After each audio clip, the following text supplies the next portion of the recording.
Hello friend, welcome to mini classes. मैं मनोज करिए आपका स्वागत करता हूं आपके अपने चैनल मिनी क्लासेज में। आज पढ़ेंगे हम लोग बिहार के इतिहास के जीके। क्वेश्चन नंबर 1 में कह रहा है, बिहार में आदि मानव के उपस्थिति के आरंभिक साक्ष्य किस युग के हैं? किस युग के हैं? तो इसका सही आंसर होगा ऑप्शन नंबर ए, पूर्व प्रस्तर युग के। क्वेश्चन नंबर 2 में है, बिहार में पूर्व ऐतिहासिक काल का आरंभिक होता है अनुमानतः 4000 ईस्वी पूर्व। क्वेश्चन नंबर 3 है, बिहार में मध्यवर्ती प्रस्तर युग के साक्ष्य मिले हैं। प्रस्तर युग के साक्ष्य मिले हैं, कहाँ पे मिले हैं? तो इसका सही आंसर होगा ऑप्शन नंबर ए, मुंगेर से। बिहार में त्राम प्रस्तर युग के प्रवर्ती चरण के अवशेष कहाँ से प्राप्त हुए हैं? अवशेष कहाँ से प्राप्त हुए हैं? तो ये वैशाली, सारण, सोनपुर, मेनर, उपयुक्त सभी यानी सभी जगह से प्राप्त हुए हैं। उसके बाद क्वेश्चन है, बिहार में पूर्व ऐतिहासिक काल के अवशेष में प्राप्त हुए हैं। बिहार में पूर्व ऐतिहासिक काल के अवशेष में प्राप्त हुए हैं। तो इसका सही आंसर हो जाएगा ऑप्शन नंबर ए, चाकू और खुरपी, ऑप्शन बी और ऑप्शन सी, कुल्हाड़ी के फलक। इसलिए इसका सही आंसर होगा ऑप्शन नंबर ए, 1, 2 और 3। क्वेश्चन नंबर 3 में है, बिहार में आदिमानव के निवास के आरंभिक साक्ष्य कहाँ से प्राप्त हुए? बिहार में आदिमानव के निवास के आरंभिक साक्ष्य कहाँ से प्राप्त हुए थे? कहाँ से प्राप्त हुए थे? तो मुंगेर एवं नालंदा से बिहार में आदिमानव के निवास के आरंभिक साक्ष्य प्राप्त हुए थे। उसके बाद क्वेश्चन है, बिहार सहित पूर्व भारत में आर्यों के आगमन हुआ था अनुमानतः। तो इसका सही आंसर हो जाएगा उत्तर वैदिक काल में बिहार सहित पूर्व भारत में आर्यों का आगमन हुआ था उत्तर वैदिक काल में। उसके बाद क्वेश्चन है, बिहार सहित पूर्वी भारत में आर्यों के विस्तार में सहायक था। क्या सहायक था? लोहे का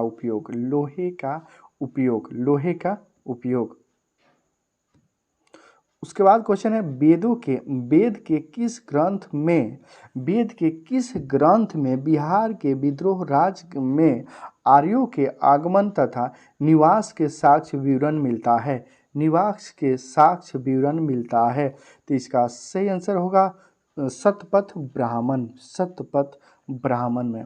उसके बाद क्वेश्चन है, बिहार का कौन सा राज्य उत्तर वैदिक काल का एक महत्वपूर्ण राज्य था? तो इसका सही आंसर होगा विदेह।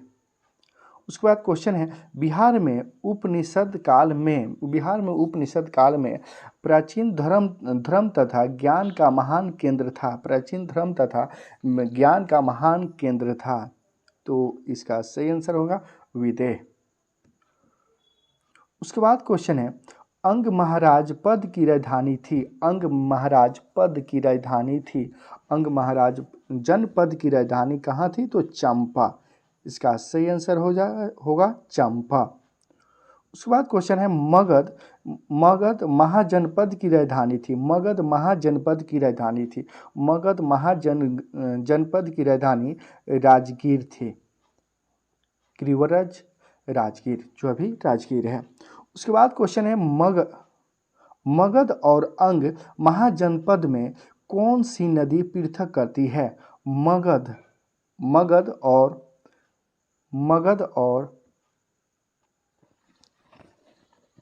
क्वेश्चन है, मगध और अंग महाजनपद में कौन सी नदी पृथक करती है? तो इसका सही आंसर होगा चंपा नदी। कौन सी नदी पृथक करती है? तो चंपा नदी। मगध और अंग महाजनपद में पृथक करती है? नहीं करती है। क्वेश्चन है, नहीं करती है। तो इसका सही आंसर होगा चंपा नदी।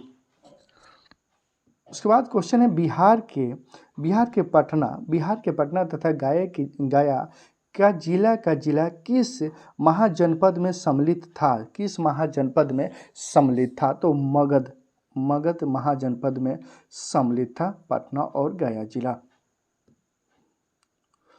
उसके बाद क्वेश्चन है बिहार में स्थित कौन सा महाजनपद 8 राज्यों के एक संघ था?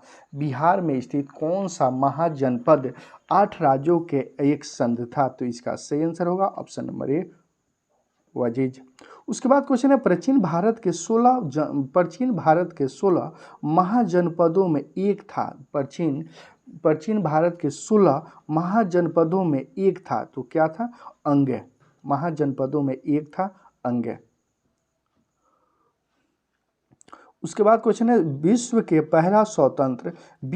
पहला स्वतंत्र वैशाली में किसके द्वारा स्थापित किया गया था? विश्व का पहला गणतंत्र वैशाली में किसके द्वारा स्थापित किया गया था? तो इसका सही आंसर होगा लिच्छवी। उसके बाद क्वेश्चन है महावीर स्वामी की माता त्रिशला राजकुमारी थी।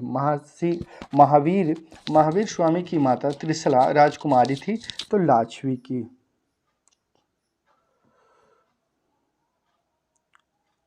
उसके बाद क्वेश्चन है महावीर स्वामी ने अपना अंतिम उपदेश दिया था। महावीर स्वामी ने अपना अंतिम उपदेश दिया था, तो अपना अंतिम उपदेश पावापुरी में दिए थे। महावीर स्वामी अपना अंतिम उपदेश पावापुरी में दिए थे। उसके बाद क्वेश्चन है महावीर स्वामी के पिता सिद्धार्थ का संबंध था। महावीर स्वामी के पिता सिद्धार्थ का संबंध था, तो वाजिद संध से। उसके बाद क्वेश्चन है महावीर के जन्म स्थल कुंडग्राम बिहार के किस राज्य में है? महावीर के जन्म स्थान कुंडला ग्राम बिहार के किस जिले में है? ऑप्शन ए है वैशाली, मुंगेर, चंपारण, पटना। तो इसका सही आंसर होगा वैशाली। महावीर के जन्म स्थल कुंडग्राम बिहार के वैशाली जिला में है।